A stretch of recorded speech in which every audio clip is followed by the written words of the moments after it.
Good morning, boys and girls. Today is National Pizza Day, so our story time today is all about pizza. Our first book is called Pete the Cat and the Perfect Pizza Party by Kimberly and James Dean. Pete the Cat loves pizza. Pete the Cat loves parties too. Pete had an idea of what he could do. He would have the perfect pizza party. And here's its invitation. It says, "You are invited to Pete's Pizza Party. Fun, music, games, bring your swimsuit." Pete's friends all arrived. It was time to build the perfect pizza together. That would make the pizza even better.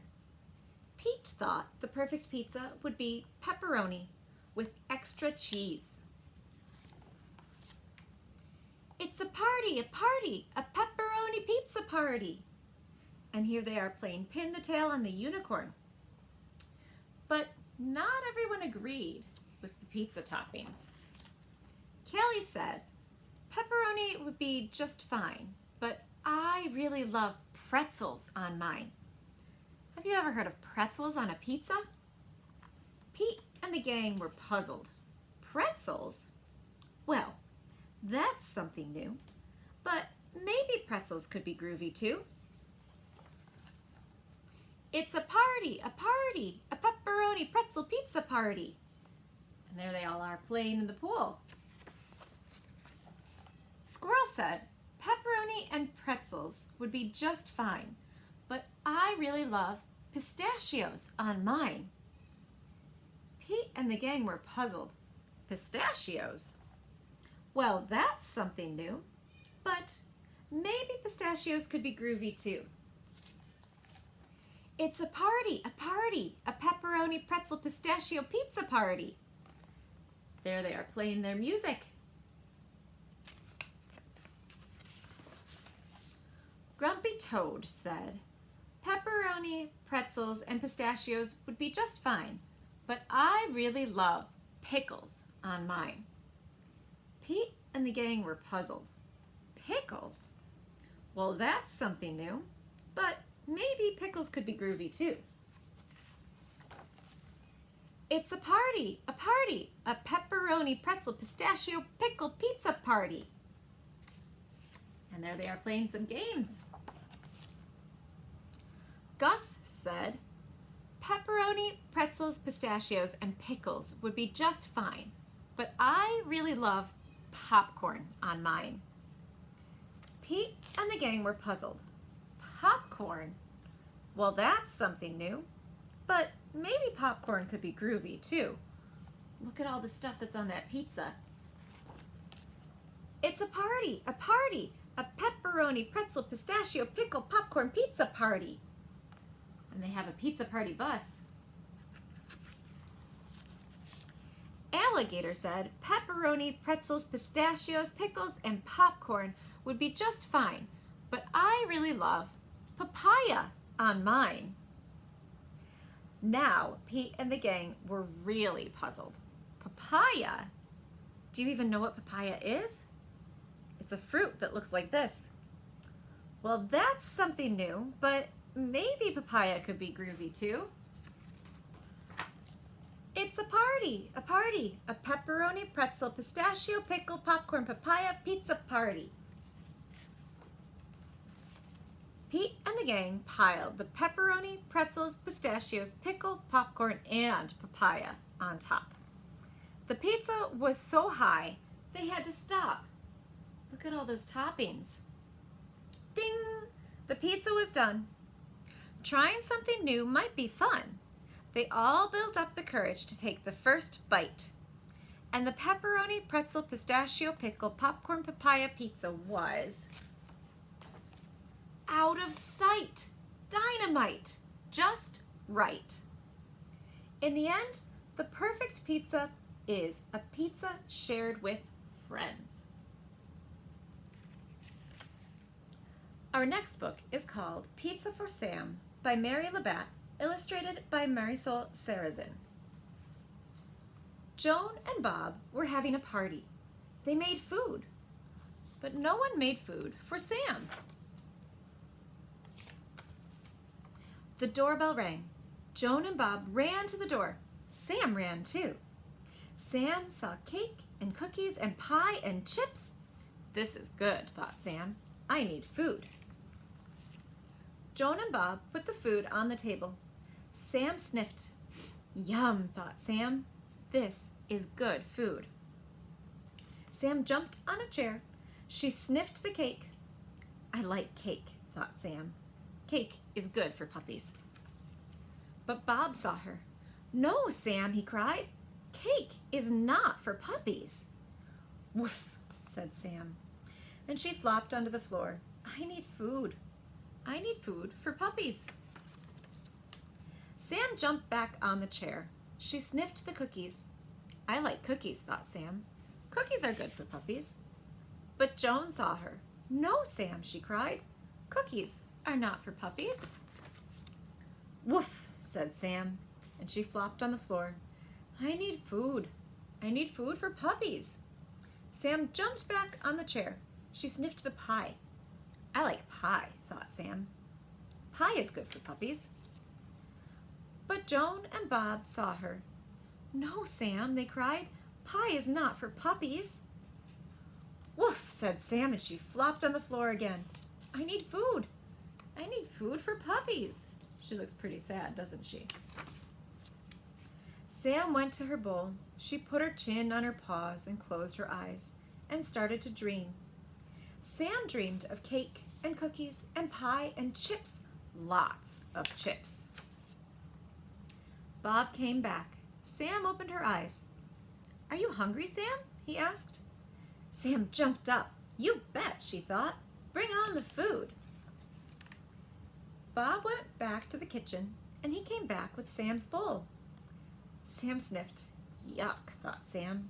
This is dog food. Dog food stinks. I hate dog food. Sam was sad. Dog food is not for puppies. There she is, turning up her nose. The doorbell rang. Joan and Bob ran to the door, and Sam ran too. A man had a big box. Pizza, said the man. Sam sniffed and sniffed. What is pizza, thought Sam.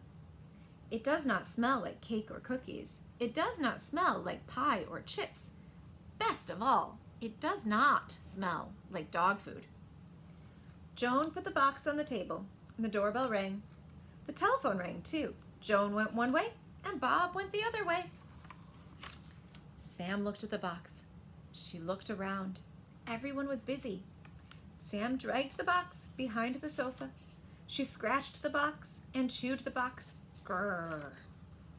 At last, the box was open. Sam took a big bite. Yum, she thought. This is good food. Cake is not for puppies. Cookies are not for puppies. Pie is not for puppies. Dog food is not for puppies. I know what is for puppies. Pizza is for puppies. She's got all the pizza toppings on her. She looks pretty happy now, doesn't she? Our last book for the day is Curious George and the Pizza Party, written by Cynthia Platt. George was a good little monkey and always very curious. Today, he wasn't just curious, he was excited. So excited, in fact, that he was turning flips and standing on his head. A little girl in George's building had invited him to her pizza party. George had never been to a pizza party before, but he loved parties and he loved pizza, so he knew it had to be good.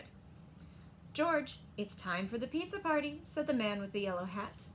Have fun, and remember, be on your best behavior. George got to the party in perfect time. Hi, George, called out the little girl. But, oh, what was all of this? The children were wearing puffy white chef's hats and checkered aprons. George got a hat and an apron, too. The best was yet to come. They weren't just going to eat pizza. They were going to make it, too. Everyone will get a piece of pizza dough to roll out and make a special pizza, explained the girl's mother. There were many little lumps of dough. But first, let's play some games, she said. Everyone went into the living room to play Pin the Pepperoni on the Pizza. Everyone, that is, except George. He was curious about those pieces of dough. George thought and thought. If lots of little pieces of dough were good, maybe one huge one would be even better. He gathered the lumps of dough together and squished and squashed them until they became the very biggest piece of dough he'd ever seen. What fun! Maybe rolling it out would be even more fun. George poured flour on the table, and he rolled and rolled and rolled the dough with the rolling pin. It was messy work. First, he bumped over one of the chairs. Crash! Then he knocked the sack of flour. Thump! The flour looked like snow lying on the floor of the kitchen. George liked snow, though, so he didn't mind it at all. Soon, he'd gotten the dough nice and thin. Look, it's coming off the table, too. But the thinner it got, the farther it spread out. Before he knew it, the dough covered the table, then the chairs, and then George. Without the flour, it started to stick to everything, including George. George stopped to think. Maybe the dough was better off in small pieces after all. George got a pair of scissors and began cutting up the dough into lots of different shapes. He thought everyone would be pleased. George, what have you done to the kitchen? The little girl's mother didn't look very happy. I think it's time for you to go home now. How surprised and sad George was. Just then, the children burst into the kitchen and saw the mess that George had made. George, what happened? Asked one little boy. The other children looked at the shapes George had made with wide eyes. Wow, George, I've never seen pizza dough shaped like that before, said the little girl, smiling. Well, said the mother, if you can clean this mess up quickly, George, I suppose you can still stay and make pizza. The children all helped George clean the kitchen. He was lucky to have so many good friends. As they worked, they talked about the pizza. I'm going to make a pizza that looks like a star, said one little boy. And I'm going to make one that looks like a house, said a girl. Once the kitchen was clean, the real fun began. All of the children picked out perfect pieces of dough and got to work. They spooned on tomato sauce and sprinkled on cheese. They added lots of vegetables and pepperoni. The pizzas looked wonderful. One looked like a rainbow, another like a stop sign, and still another like a balloon. There was even a pizza that looked like George. Why, George, said the little girl's mother, this pizza tastes great. And thanks to you, they look wonderful too. Everyone agreed. It was the best pizza anyone had ever seen or tasted. For the second time that day, George was so happy that he turned flips and stood on his head. Of course, it was a little harder to turn flips with so much pizza in his belly, but George didn't mind. It had been a wonderful pizza party. I hope you enjoyed our pizza stories today and that you can take some time to celebrate National Pizza Day today by either making your own pizza or at least enjoying some. Have a wonderful week.